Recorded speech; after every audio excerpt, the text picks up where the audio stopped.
హరి ఓం.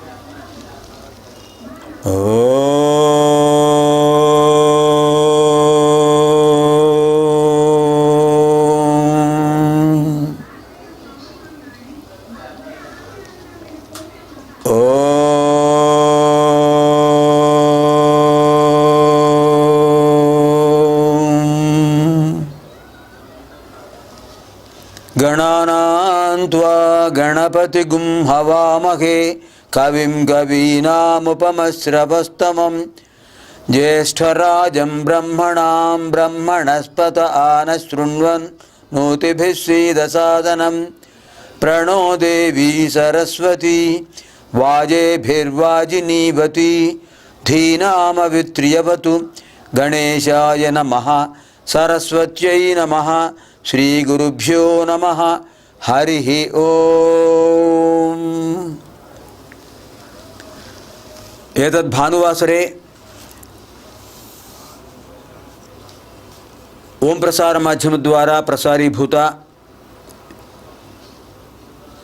भारतीय संस्कृति कार्यक्रमस्य अंतर्भागः ऋग्वेद अध्ययन कार्यक्रमः पुनः प्रारभ्यते. प्रथमतः वेदमातृस्तवं प्रणवनादस्तवं तदनन्तरं वेदव्यासस्य स्तुतिश्च कर्वामहे.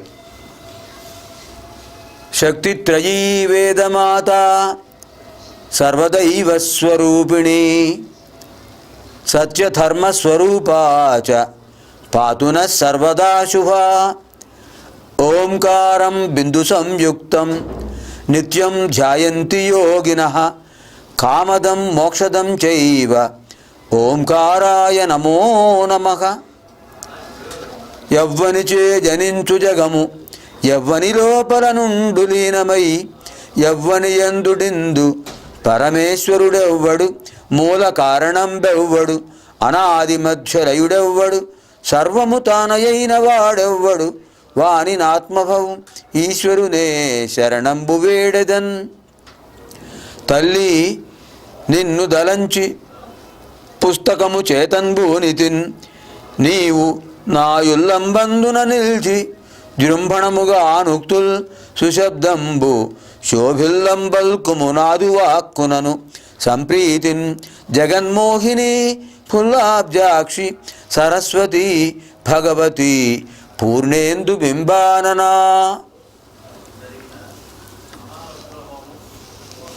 షష్టమ మండలే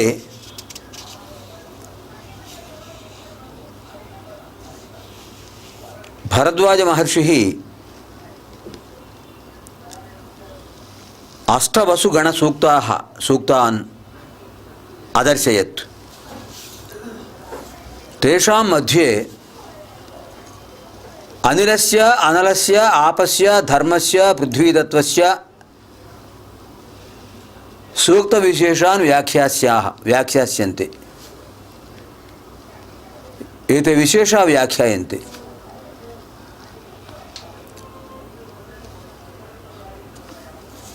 ఆరవ మండలంలో భరద్వాజ మహర్షి దర్శించినటువంటి అష్టవసు గణ సూక్తాల్లో అనిలుడు అనలుడు ఆపుడు, ఆపహ అంటే వరుణుడు జలం,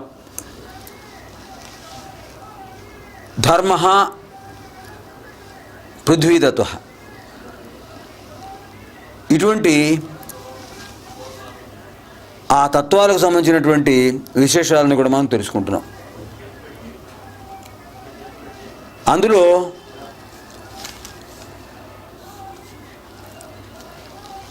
ఇక్కడ వ్యాఖ్యాతలు ఏం చెప్పారంటే,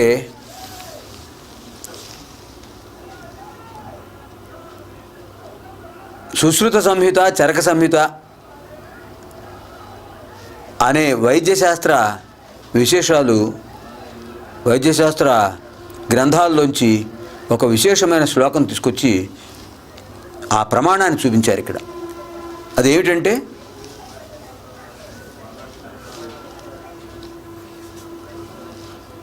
నాడీకేంద్రాః శరీరస్థాః నిపీడ్యంతే కరస్థితాః ఆదివ్యాధిహరాః నిత్యం ఆయురారోగ్య భాగ్యదాః. ఇది విశేషమైనటువంటిది. అష్టదశ గుణాల్లో పంచభూత ప్రకృతిలో ఉన్నవి, పాంచభౌతిక దేహంలో ఉన్నవి సమస్థితిలో ఉన్నప్పుడే మనం ఆరోగ్యవంతంగా ఉంటాం.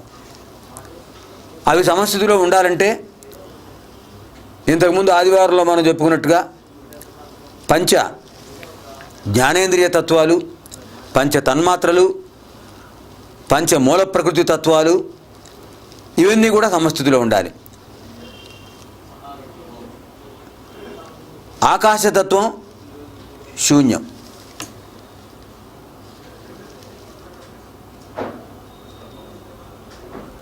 ఆకాశతత్వానికి అధిదేవత ధర్మ.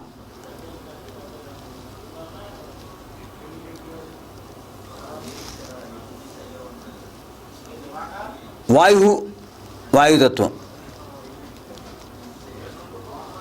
ఆకాశతత్వానికి సంబంధించిన ఇంద్రియం శ్రవణేంద్రియం, చెవి. శ్రవణేంద్రియానికి సంబంధించిన తన్మాత్ర శబ్దం. ఆకాశతత్వం, అధిదేవత ధర్మ, తన్మాత్ర శబ్దం, శబ్దాన్ని వినటం, జ్ఞానేంద్రియం శ్రవణేంద్రియం. రెండవది ఆకాశాద్వాయు వాయుతత్వం. వాయుతత్వానికి అధిదేవత వాయుదేవుడు, అనిలహ వాయుదేవుడు. ఈ వాయుదేవుడికి సంబంధించిన జ్ఞానేంద్రియం ఘ్రాణేంద్రియం. ఉచ్ఛ్వాస నిశ్వాస కల్పించేది ఘ్రాణేంద్రియం. అధిదేవత వాయుదేవుడు అనిలహ. దీని యొక్క తన్మాత్ర వాసన, గంధం. శబ్ద స్పర్శ రూప రసగంధ, గంధం. మూడవది వాయోరగ్ని, అగ్నితత్వం. అగ్నితత్వం అంటే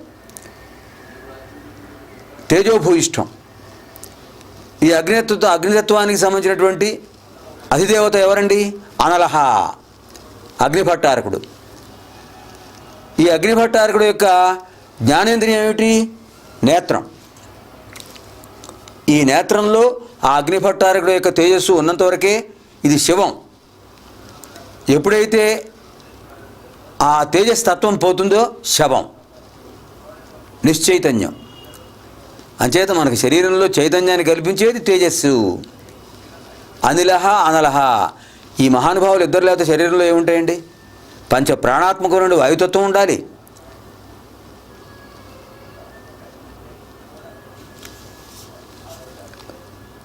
అటువంటి తేజస్సు, కళల్లో తేజస్సును కల్పించేటువంటి అగ్నితత్వం ఉండాలి. కనుక అగ్నితత్వానికి అధిదేవత అగ్నిభట్టారకుడు. ఆయనకు సంబంధించిన జ్ఞానేంద్రియం నేత్రం. నేత్రం యొక్క తన్మాత్ర ఏంటండి? రూపం. నేత్రం రూపాన్ని దర్శించాలనుకుంటుంది. శ్రోత్రం శబ్దాన్ని వినాలనుకుంటుంది. నేత్రం రూపాన్ని దర్శించాలనుకుంటుంది.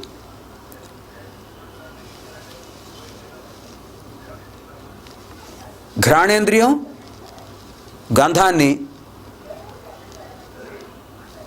ఆఘ్రాణిస్తుంది. ఇది మూడో తత్వం. ఈ విధంగా మనకి శబ్ద రూప గంధ మూడు తన్మాత్రలు అయిపోయాయి. తర్వాత నాలుగవది ఏమిటి?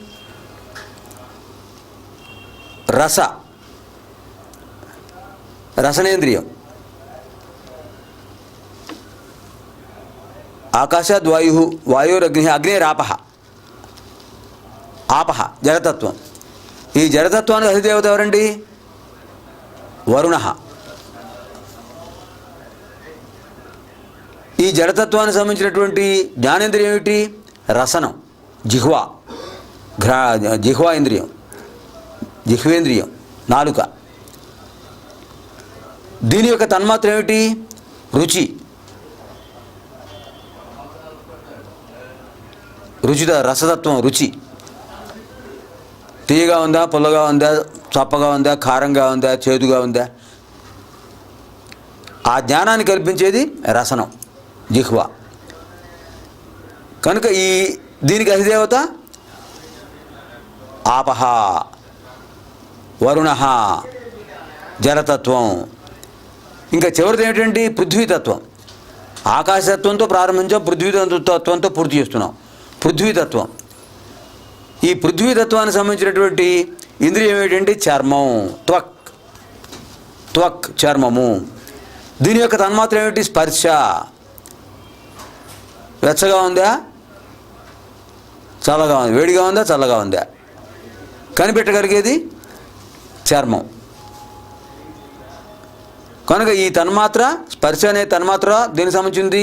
త్వక్ అనే జ్ఞానేంద్రియానికి సంబంధించింది. ఈ త్వక్ అనే జ్ఞానేంద్రియం భూతత్వానికి సంబంధించినటువంటిది. ఈ విధంగా పంచభూతాలు పంచ జ్ఞానేంద్రియాలుగా పంచ తన్మాత్రలను కోరుతూ మన శరీరంలో ఉంటున్నాయి. ఈ ఐదిటికి సంబంధించినటువంటి నాడీ కేంద్రాలన్నీ కూడా అరిచేతుల్లో ఉన్నాయని సుశ్రుతుడు చెప్పాడు. చరక సంహిత, సుశ్రుత సంహిత గ్రంథాల్లో ఉన్నటువంటి విశేషం ఇది. నాడీ కేంద్ర శరీరస్థా నిపీడ్యంతే కరస్థితా ఆధివ్యాధిహరా నిత్యం ఆయురారోగ్య భాగ్యదా. ఇది ఏ విధంగా? ఇది మనం విశ్లేషణ చేయాలి. ఇప్పుడు శాస్త్రంలో చెప్పినటువంటి విషయాన్ని మనం అవగాహన చేసుకుని దాన్ని ఆచరణాత్మకంగా చేసినట్లయితే దాని ప్రయోజనం మనం పొందుతాం. ఈ సత్సంగంలో ఋగ్వేదంలో భరద్వాజ మహర్షి చెప్పినటువంటి ఈ 5 సూక్తాలు కూడా అనిల, అనల, ఆప, ధర్మ, పృథ్వీ పంచభూతాత్మకమైన ప్రకృతి తత్వాన్ని కూడా ఆయన వివరించాడు. మరి అది మనం అవగాహన చేసుకుంటున్నాం. అవగాహన చేసుకుని దీని యొక్క ప్రయోజనాన్ని ఎలా పొందుతాం? ఊరికే ఏదో వేదమంత్రాల్లో చెప్పాడు, ఆ అగ్నిహోత్రుడు ఉన్నాడు, వాయుదేవుడు ఉన్నాడు, తర్వాత వరుణదేవుడు ఉన్నాడు, పృథ్వీతత్వం ఉంది, ఆకాశత్వానికి అధిదేవత అయిన ధర్ముడు ఉన్నాడు, వాళ్ళకు సంబంధించిన జ్ఞానేంద్రియాలు ఉన్నాయి, ఆ జ్ఞానేంద్రియాలకు తన్మాత్రలు ఉన్నాయి అని తెలుసుకున్నాం. బాగానే ఉంది. వీటి వల్ల మనకేమిటి ప్రయోజనం? దైనందిన జీవితంలో ఋగ్వేదం ఎటువంటి ప్రాధాన్యం ఇస్తోంది?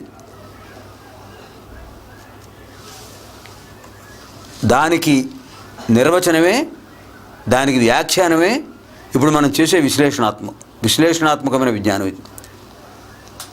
ఏం చెప్పారు వైద్య గ్రంథాల్లో? నాడీ కేంద్రా శరీరస్థా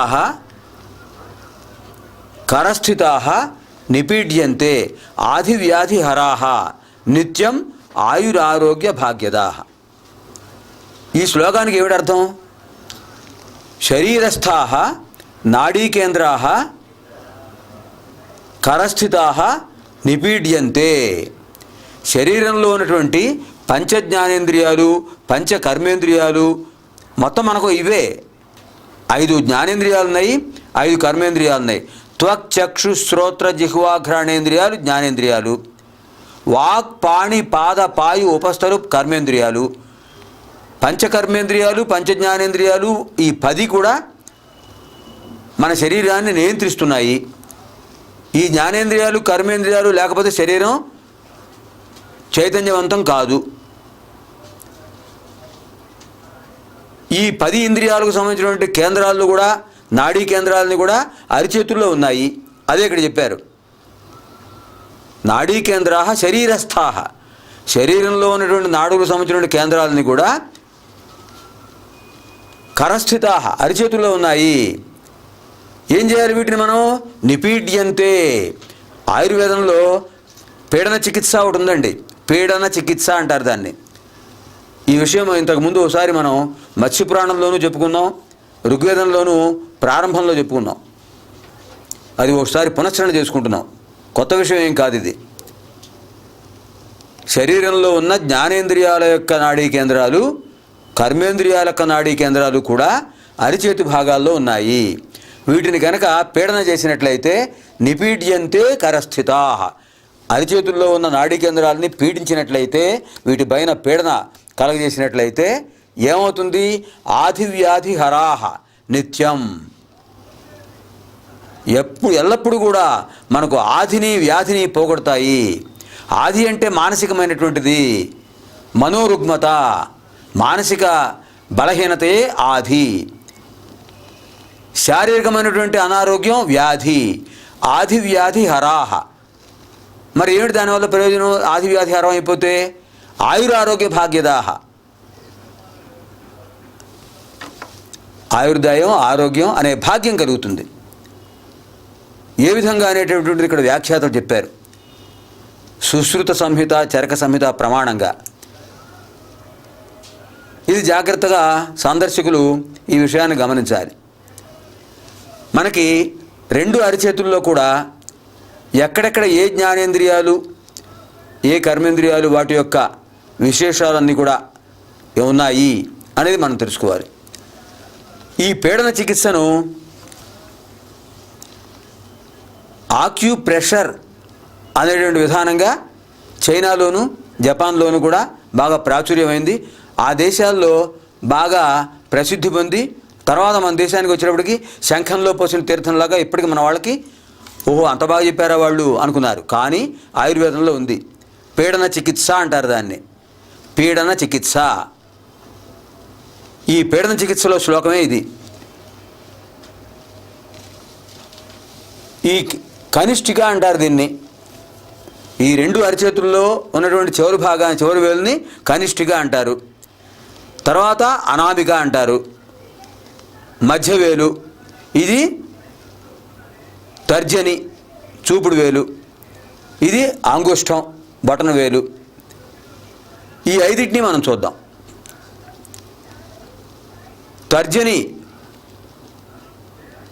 తర్జని మధ్యమ అనామిక కనిష్ఠిక తర్జని అంగుష్టం. ఈ కనిష్ఠిక బుధుడి యొక్క స్థానం. కనిష్ఠిక బుధుడి యొక్క స్థానం.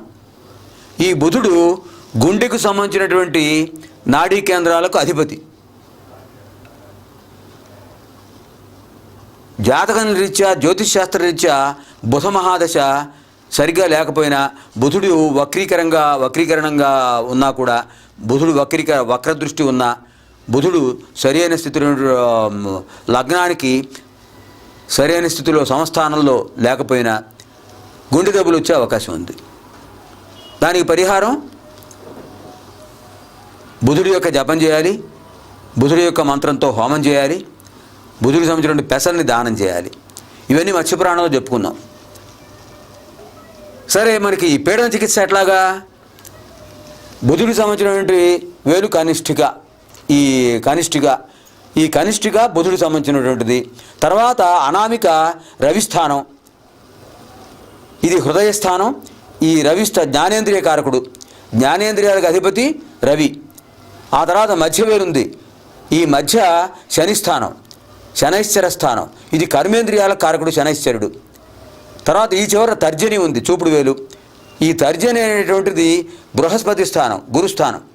ఇది మేధస్సుకు అధిపతి. అయిన ఏకాగ్రతకు జ్ఞాపకశక్తికి కారకుడు బృహస్పతి. ఈ విధంగా ఈ 4 గ్రహాలు 4 వేళ చివరి భాగంలో ఉన్నాయి. బుధుడు, రవి, శనైశ్వరుడు, బృహస్పతి. ఇంకా నలుగురికి ఈ 4 వేళకి కింద ఉబ్బెత్తుగా ఉన్న స్థానాన్ని కుజస్థానం అంటారు. కుజుడు రక్త ప్రసరణ వ్యవస్థకు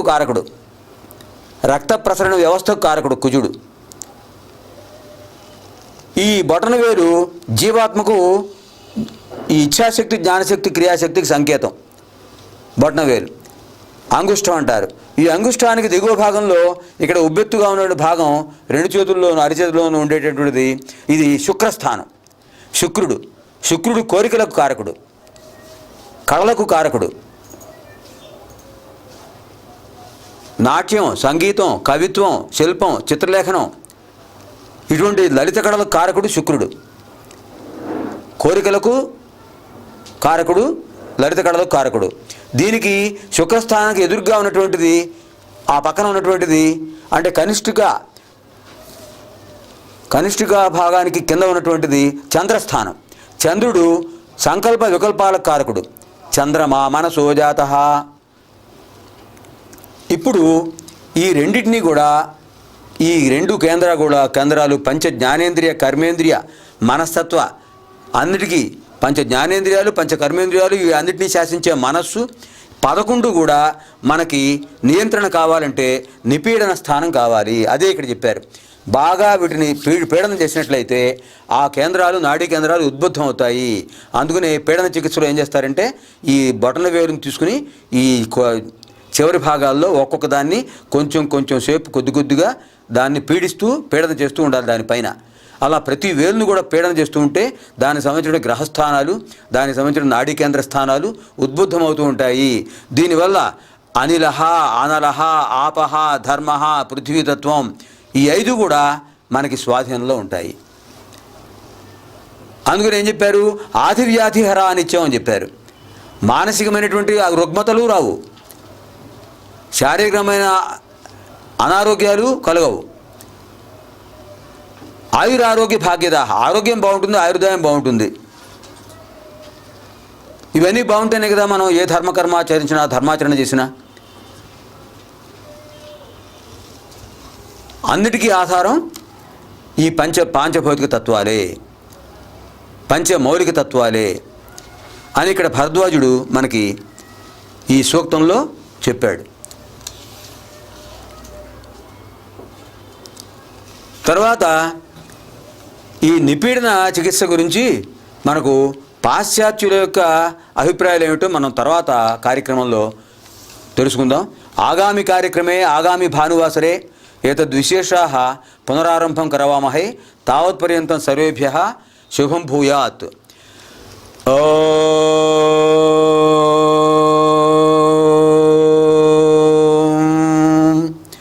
సహనావవతు సహనౌ భునక్తు సహ వీర్యం కరవావహై తేజస్వినావధీతమస్తు మా విద్విషావహై. ఓం శాంతి శాంతి శాంతి. స్వస్తి ప్రజాభ్యః పరిపాలయంతాం న్యాయేన మార్గేణ మహీం మహీషాః. గోబ్రాహ్మణేభ్యః శుభమస్తు నిత్యం. లోకాః సమస్తాః సుఖినో భవంతు. అసతో మా సద్గమయ తమసో మా జ్యోతిర్గమయ మృత్యోర్మా అమృతం గమయ. ఓం శాంతి శాంతి శాంతి. దివ్యాం భవ్యాం సుబోధాం చ శుద్ధామర్థప్రదాయినీం జననీం బహుభాషాణాం వందే గీర్వాణ భారతీం. స్వస్తి.